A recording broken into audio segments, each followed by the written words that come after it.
ایسا آیا کہ آپ نے کہا کہ 7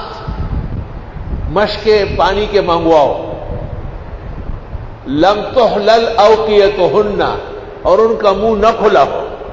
اور پھر حضرت ٹب میں بیٹھ گئے، میمونہ کا ٹب تھا، اور آپ پر ایک ہی وقت میں بیویوں نے 7 طرف سے مشک کول کر کے پانی ڈالا،